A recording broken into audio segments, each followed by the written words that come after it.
Okay everyone, welcome back to another video on Gran Turismo 7. I am back with a race at this week's Daily Race C, taking a look at the combo that you will be racing for the next 7 days. And also we're going to be talking about the current situation with the daily races. You can see there your races for this week. We have Willow Springs in the Jeep, we've got Trial Mountain in Group 3 on racing hard tyres, and we have Lego as Daily Race C, which we're going to be showing you in a minute. The combination is ×1 fuel, ×1 tyre wear, and a compulsory pit stop. Now, I want to talk a bit more about this as we go into the race, but I also want to get your opinion, everyone. What are your opinions in the comments about how PD are doing with these daily races? Do you think they're doing a good enough job with the variety, the car selections, and the combinations that they're using? Because I personally believe they could be doing a little bit better. And one of the areas where I think they could be doing a little bit better, which might surprise some of you lot, is introducing more road car daily races for a bit more variety. Not every single week, in my personal opinion, Daily Race C does not have to be a race car. Now, some of you might be thinking, what is he on about? But I think what this has proved is recently we had the time trial event at Daytona in the new Porsche with racing hard tyres. And I have to say, one of the most fun combinations that I have driven, and that is just on time trial without actually going into a race. It was absolutely a joy to drive. And I think a lot of people had the same thoughts as myself. And I think this is where PD could start being a bit more adventurous with daily race Cs.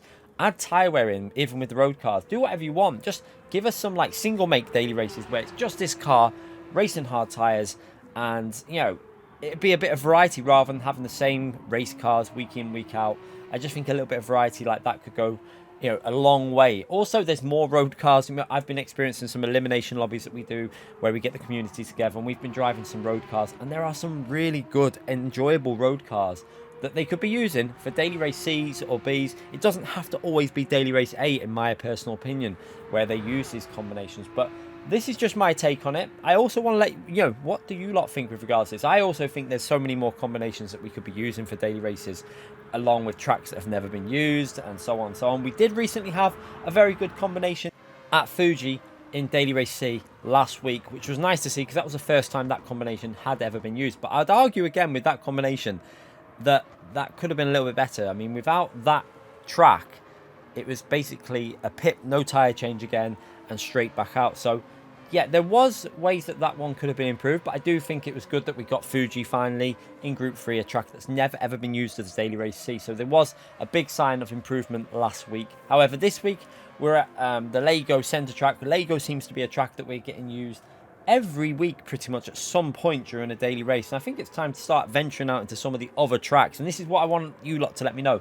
What tracks that haven't really been used would you like to see as a Daily Race C or a Daily Race B? Not necessarily a Daily Race A, because I think Daily Race A, they do venture out a little bit, but they never really introduce them tracks into Daily Race C, and I think they could add a lot more variety, get some tracks into Daily Race C and B with road cars, race cars, single make races, just add a lot more variety into the game. And I want you lot in the comments to tell me what type of combinations you lot are looking forward to and want to be brought into daily races, because I really feel like at the moment PD are very generic with their combinations. They'll just, it's almost like it's a computer that's picking the combinations. It's a set track, it's a set combination. It's times they have like a group of tyre wear and fuel multipliers that they can pick, and it just seems like it's that every week. Now, this probably will never change, but unless we speak up about this as creators, I think it's a responsibility as a content creator to speak up about the situation with daily races and to try and encourage PD to push better combinations out there. Now, this week's Daily Race C still has potential to have fun there,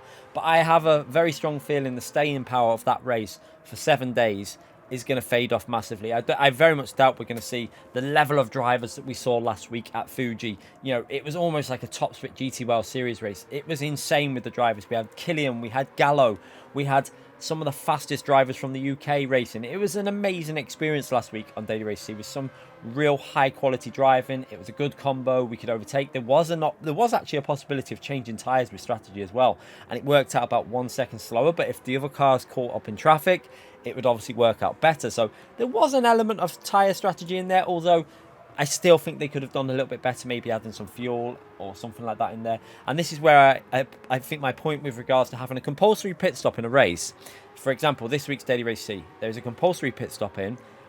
Why not add a little bit of fuel in there? If you have to pit anyway, make it so it's a strategy choice, whether you save a bit and try and jump the car in front with less fuel, or whether you put more in and try and push and catch them up. I think it adds a real nice element, a bit like Daytona. When we had Daytona on week 1 of Gran Turismo 7 daily races, that was one of the best weeks where it was all about fuel, where how much fuel you put in, whether you fuel saved. It made a really entertaining combination. So just a take on my part, but we're going to go into this week's Daily Race C, have a little look at it, see what fun can be had. There is definitely fun that can be had in that combination, but I do think it could have been improved with a few elements added into it. And remember, if you do enjoy this race, do hit that like button, subscribe to the channel, let me know in the comments as well. It's really important to let me know about all the questions that I've asked, and also let me know what you think, of this race. Do you like it? Do you think that it could have been better? Do you think that they need to start adding more variety? Are you going to be doing this race? Are you leaving this race? Are you doing Daily Race B instead? Let me know in the comments. I'm interested to hearing what people's takes on this race are. Like I say, I think there is fun to be had on this combination. We're in the Alpha, unfortunately, because it's racing hard tyres and there's no real tyre wear. The Alpha 4-wheel drive car is going to be quite dominant here because it's all about acceleration. The Ferrari can compete, I think, if you get hooked up with that Ferrari. I do think the Ferrari is an alternative. So if you're looking for a non-meta car, the Ferrari is actually going to be possible to take on this Alpha in race conditions. But this was probably my best drive of the day. It was a little bit earlier on in the day when I was a bit more awake and we were a bit more in tune with the car. This was our actual first race with the default setup, so we didn't have a setup on for this race. We're running +2 brake bias. You can see I decided to go for an early pit stop. Now this is the opportunity you do have with this week's daily race with no tyre wear on. If you see battling in front of you, it does open up the strategy to pit early and then just go right to the end without a pit stop change, but without a tyre change. But for me personally, I think you should only be going in the pits if 1, you're going to change tyres, or 2, you're going to be adding fuel into the car. Now that's just my personal take on it. Some people like this strategy element, but I think this race could have been maybe a couple of laps extra and then had a fuel multiplier in there as well, and made it so that you could either save fuel and put very little fuel in at the pit stop, or you could go aggressive and put obviously a lot more fuel in at the pit stop and lose a little bit more time. You can see at the moment here, strategy is okay, but what we've done here, we've given ourselves some nice clean air. We've got Rory behind us who we're managing to slowly pull away from a couple of attempts a lap and just eke out that lead to Rory. And you can see he's got drivers right behind him. And as we come through here now, we can see one of the drivers that was in front of me is actually gone into the pits now on the end of lap 4, and he's going to come out just behind me. You can just probably hear his car as we go past the pit exit there, and you can see in the mirror he's just going to tuck in right behind me. So we've managed to jump one of them drivers that was pitted, that didn't pit on lap 1. Now it turns out that was a good call because I saw them fighting. Turns out pitting on lap 1 was a pretty good call.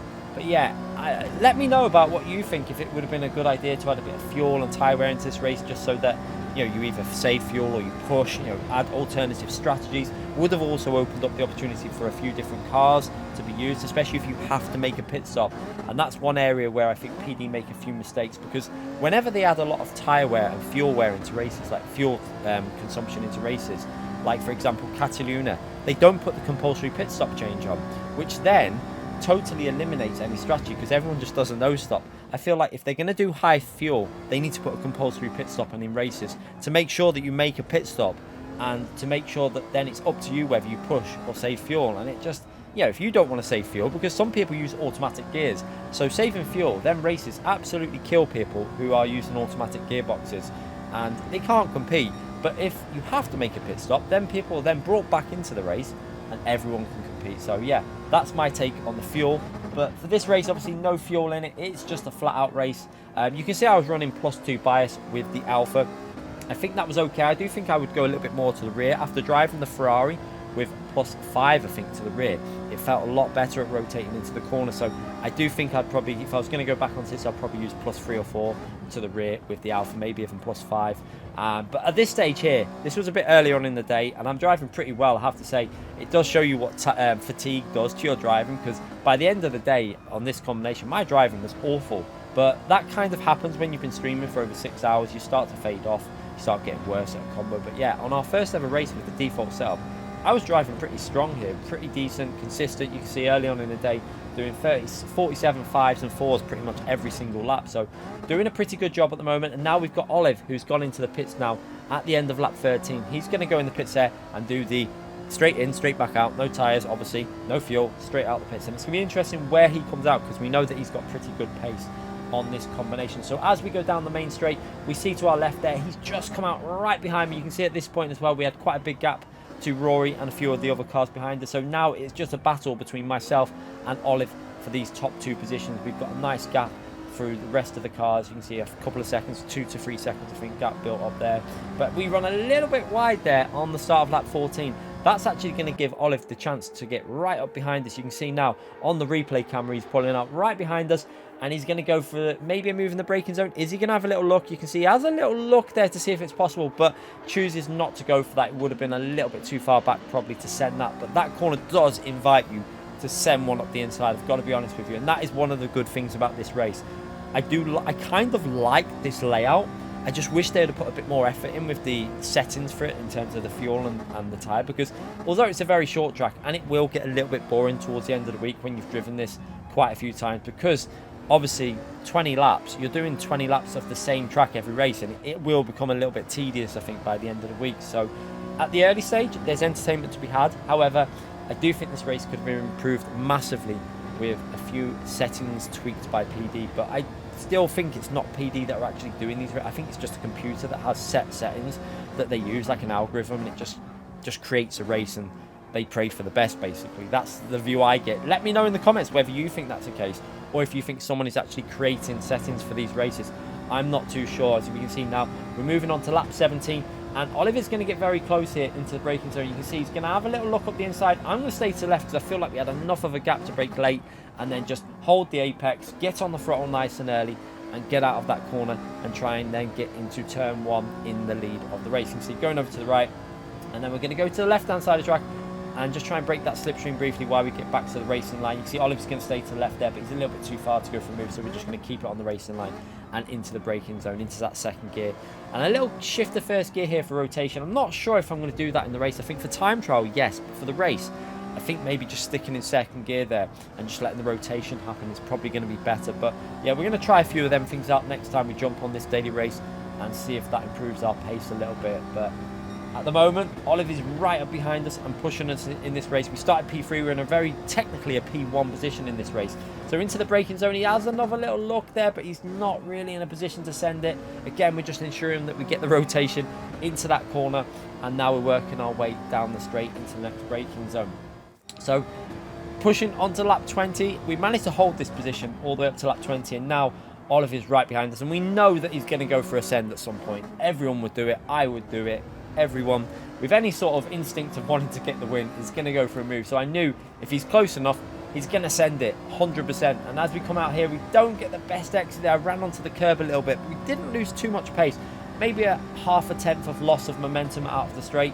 And now you can see that he's gone to the left, but he's going to do a little fake on it. He's going to do a little fake, go back up the inside. I decide to just let him take that, go a little bit wider, then tuck up underneath him. We take that position back with the switcheroo, and we're back up the inside, and we're going to take the win over the finishing line. That was actually quite an interesting race, and yeah, there is fun to be had on this combination. However, one thing that I'm going to point out to you, I don't know if PD have fixed this yet, but on the leaderboard, people are cheating on the time trial already. I don't know if you've spotted it, but people are wall riding into that corner where we've just done the switcheroo, hitting the wall and rebounding off. So unless PD fix that, that might have already ruined this week's Daily Race C. We'll have to see whether they've managed to fix that in the time trial or not when we next jump on. But yeah, if you enjoyed the video, give it a thumbs up. Let me know in the comment section about all the things that I've brought up there about PD and whether they could be doing more for these races. I'm really interested in hearing everyone's take on it. I feel like it's a discussion that's been going on for quite a while with daily races, and I really am interested to know what you lot think. But yeah, I'll see you all soon for more content. Thanks again for watching, everyone.